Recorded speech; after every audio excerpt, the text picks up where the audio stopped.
अगर किसी स्त्री के शरीर के कुछ अंग बड़े होते हैं तो वो साक्षात देवी लक्ष्मी का प्रतिबिंब मानी गई है।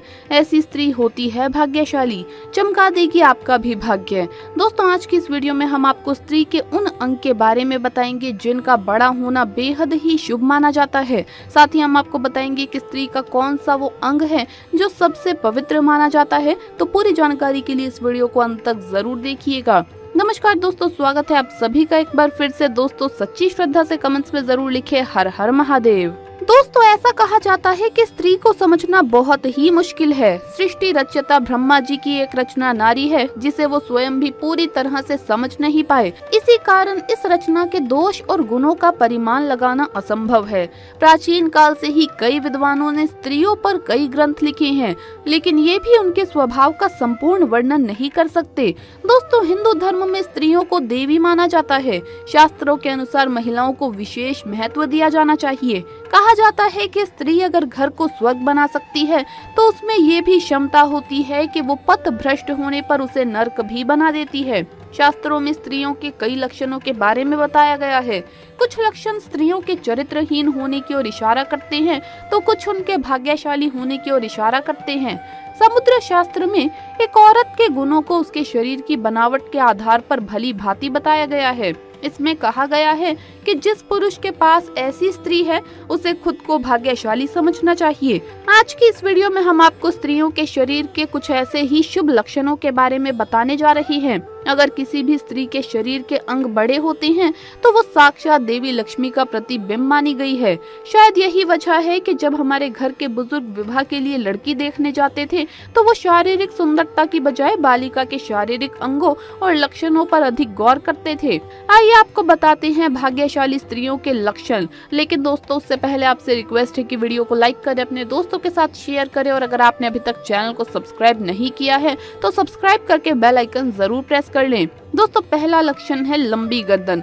सामुद्रिक शास्त्र में लंबी गर्दन वाली महिलाओं को मंगलकारी माना गया है। जिन महिलाओं की गर्दन लंबी होती है वो ऐश्वर्यशालिनी होती है। इनके पास संपूर्ण वैभव होता है। इनके रहते पति को कभी भी पैसों की कमी नहीं आती। अगला लक्षण है लंबे और बड़े बाल। शास्त्रों में वर्णित है कि लंबे बालों वाली महिलाएं पद्मिनी होती है, अर्थात उच्च कोटि की होती है।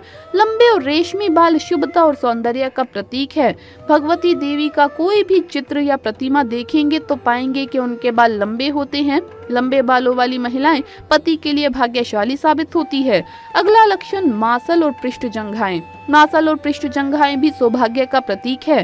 सामुद्रिक शास्त्र के अनुसार जिन महिलाओं की जंघाएं पृष्ठ व मासल होती है वो वैभवशाली होती है। इनके कारण ही पति को मकान और वाहन आदि का सुख बेहतर ढंग से प्राप्त होता है। पतली व विकृत जंघाओं को शास्त्रों में अच्छा नहीं माना गया है। अगला लक्षण है बड़ी आंखें। बड़ी आंखें महिलाओं के लिए सौभाग्य का प्रतीक होती है। गरुड़ पुराण में लिखा है कि बड़ी आंखों वाली महिलाएं विदुषी, विवेकशील और बेहद ही समझदार होती हैं। ये पूरे परिवार के लिए शुभ होती हैं और विपत्ति आने पर अपनी सूझबूझ से पूरे परिवार को संभाल लेती है। इनके रहते घर में धन की कमी नहीं होती। अगला लक्षण है लंबी नाक। सामान्य से कुछ लंबी नाक वाली महिलाएं गंभीर और शांत स्वभाव की होती हैं। ये हर विपत्ति का सामना करने में सक्षम होती है। इनके कारण पूरा परिवार सुरक्षित रहता है। वहीं सामान्य सिर और सामान्य आकार के कान वाली महिलाएं परिवार के लिए अच्छी मानी जाती है। अगला लक्षण है पैर और उंगलियां। सामुद्रिक शास्त्र में महिलाओं के हाथ और पैरों के आकार को विशेष महत्व दिया गया है। सामान्य आकार के चिकने पैरों वाली महिलाएं एक तरह से लक्ष्मी स्वरूप होती है। इनके पैरों की सबसे छोटी उंगली कुछ लंबी और भूमि को स्पर्श करती हुई होती है। ये महिलाएं बेहद सौभाग्यशाली और पति के लिए लकी होती है। इसी तरह हाथों की मध्यम आकार की उंगलियों और चिकने हाथों वाली महिलाएं भी पति के लिए बेहद ही लकी साबित होती है। दोस्तों, कुछ महिलाओं के पीछे का भाग मोटा होता है, वहीं कुछ महिलाओं में ये भाग शादी के बाद बड़ा हो जाता है। तो आइए जानते हैं कि ऐसी महिलाएं कैसी होती है। दोस्तों, जानकारी के लिए बता दें कि एक सर्वे में इसका खुलासा हुआ और इस सर्वे के लिए महिलाओं का पीछे का सबसे बड़ा भाग और कमर के सबसे पतले हिस्से को मापा गया। यूनिवर्सिटी ऑफ लीड्स के शोधकर्ताओं ने इस सर्वे में पाया कि जिन महिलाओं ने कई बार वन नाइट स्टैंड किए हैं, उनका पीछे का हिस्सा आम महिलाओं की तुलना में काफी बड़ा था। एक सर्वे के बाद ये भी पाया गया कि जिन महिलाओं के पार्टनर के अलावा उनके और भी कई संबंध थे, तो उनका भी पीछे का हिस्सा कई सेंटीमीटर बढ़ा पाया गया। खैर, ये तो थी कुछ रिसर्च और कुछ सर्वे की बात, लेकिन आपको बता दें कि ये बात हर महिला के लिए लागू नहीं होती है। दरअसल दोस्तों, शादी के बाद महिलाओं में कई हार्मोन सक्रिय हो जाते हैं, जिसके कारण वो ज्यादा खाने लग जाती है और उनका पीछे का भाग बड़ा हो जाता है। वहीं ज्यादा सोने से भी महिलाओं का पीछे का हिस्सा ज्यादा बड़ा होने लगता है। दोस्तों, वहीं 18 से 26 साल की 148 महिलाओं को लेकर किए गए इस रिसर्च के मुख्य शोधकर्ता प्रोफेसर कॉलिंग के मुताबिक जिन महिलाओं के बाकी महिलाओं की तुलना में पीछे का भाग अगर बड़ा होता है तो उन्हें कई फायदे होते हैं, जैसे पुरुषों का इनकी ओर जबरदस्त आकर्षित होना और वहीं इन्हें बच्चे पैदा करने में भी काफी आसानी होती है। पीछे के बड़े हिस्से वाली महिलाएं बिना किसी खास परेशानी के शिशु को जन्म दे सकती है, जबकि इनकी तुलना में पतले हिस्से वाली महिलाओं को बच्चे पैदा करने में बहुत ही दर्द का सामना करना पड़ता है। वहीं दोस्तों, शास्त्रों की माने तो जिन महिलाओं के पीछे का हिस्सा बड़ा होता है, उन्हें संतान सुख की प्राप्ति जीवन में जल्द होती है और इनकी संतान भी भाग्यशाली व सुख देने वाली होती है। ऐसी महिलाओं के घर में कभी भी संतान पक्ष की ओर से घर वालों को कोई भी दुख नहीं झेलना पड़ता। इनकी संतान हमेशा सबका आदर करने वाली व आज्ञाकारी होती है और इसीलिए ऐसी स्त्रियों को भी भाग्यशाली माना जाता है। इसी के साथ दोस्तों, क्या आप जानते हैं कि स्त्रियों में कौन सा वो अंग है जो सबसे पवित्र है? लेकिन उससे पहले आइए जानते हैं कि गरुड़ पुराण में स्त्री के शुभ लक्षणों के बारे में क्या बताया गया है।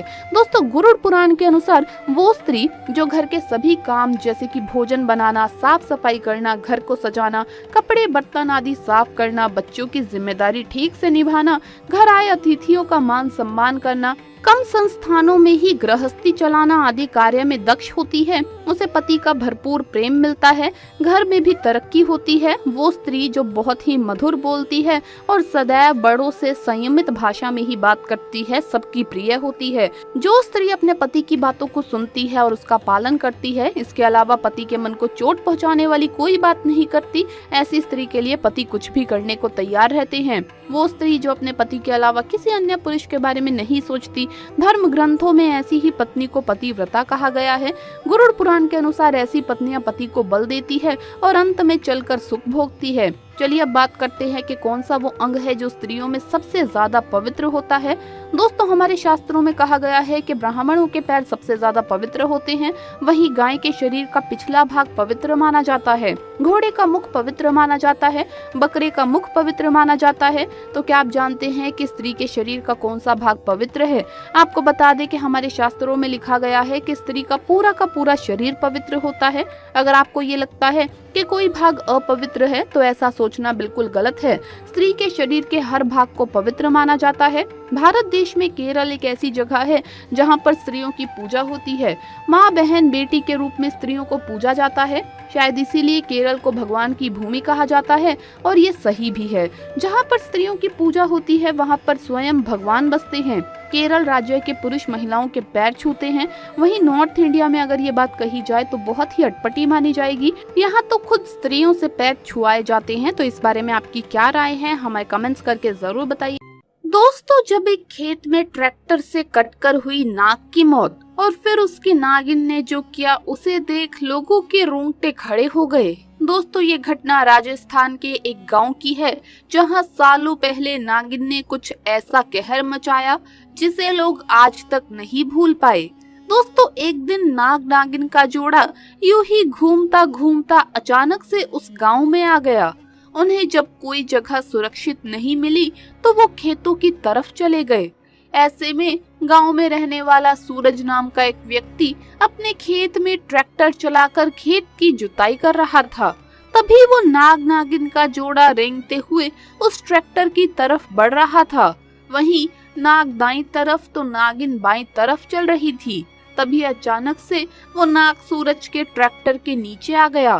सूरज को वो नाग नहीं दिखा और सूरज तो अपना काम करता जा रहा था। लेकिन उस नाग की नागिन ने सारी घटना देख ली और उसकी नागिन की आंखों में सूरज का चेहरा छप गया और नागिन अपने मरे हुए नाग के पास गई और सिर पटक पटक कर खुद को मारने लगी।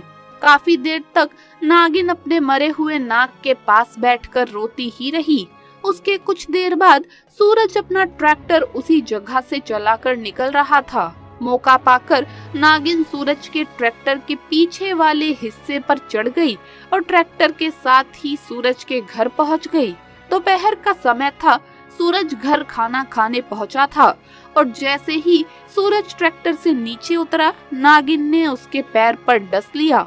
उसके बाद सूरज की पत्नी और बच्चे जोर जोर से चिल्लाने लगे। उनकी आवाज सुनकर सभी गांव वाले इकट्ठा हो गए।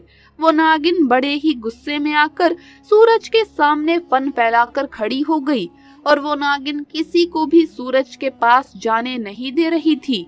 और अब सूरज के शरीर में जहर पूरी तरह से फैल चुका था और सूरज ने वहीं पर जहर के कारण दम तोड़ दिया। और वहीं गांव वासियों ने उस नागिन को डंडे और लाठियों से हटाने की तमाम कोशिश की, लेकिन नागिन टस से मस न हुई और सूरज के पास ही बैठी रही। जब कोई भी उपाय काम नहीं आया, तब गांव के बुजुर्गों ने कहा कि यदि ये नागिन यहाँ से नहीं जा रही है तो इसे जलाकर गांव से दूर किसी सुनसान जगह पर दफन कर दो। गांव वालों ने उस बुजुर्ग की बात सुनकर वैसा ही किया।